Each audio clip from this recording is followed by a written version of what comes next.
മെഴുക്ക് ഉണ്ടാക്കുന്നത് എങ്ങനെയാണെന്ന് നോക്കാം. വീട്ടിലുണ്ടായ വെണ്ടയ്ക്കയും പച്ചമുളകൊക്കെയാണ് യൂസ് ചെയ്തിരിക്കുന്നത്. നല്ല ടേസ്റ്റാണ്.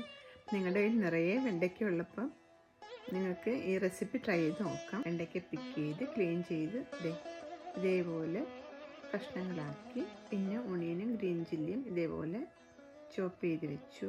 ഒണിയനിലേക്ക് കുറച്ച് turmeric powder, Kashmiri chilli powder, salt ഇട്ട് മിക്സ് ചെയ്യുക.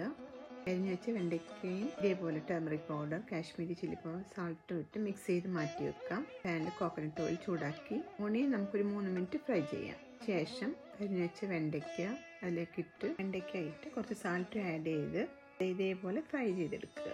ടേസ്റ്റി ആയിട്ടുള്ളൊരു വെണ്ടയ്ക്ക മെഴുക്ക് വരട്ടി നിങ്ങൾക്ക് തയ്യാറാക്കി എടുക്കാം. ഉള്ളിയും പച്ചമുളകൊക്കെ അതിൽ കിടന്നിങ്ങനെ ഫ്രൈ ചെയ്ത് വരുമ്പോൾ നല്ല ടേസ്റ്റ് ആട്ടോ. എസ്പെഷ്യലി വീട്ടിലുണ്ടായ വെണ്ടയ്ക്കയും കൂടെ ആയതുകൊണ്ട് അടിപൊളി. അപ്പോൾ എല്ലാവരും ഈ റെസിപ്പി ഒന്ന് ട്രൈ ചെയ്ത് നോക്കുക.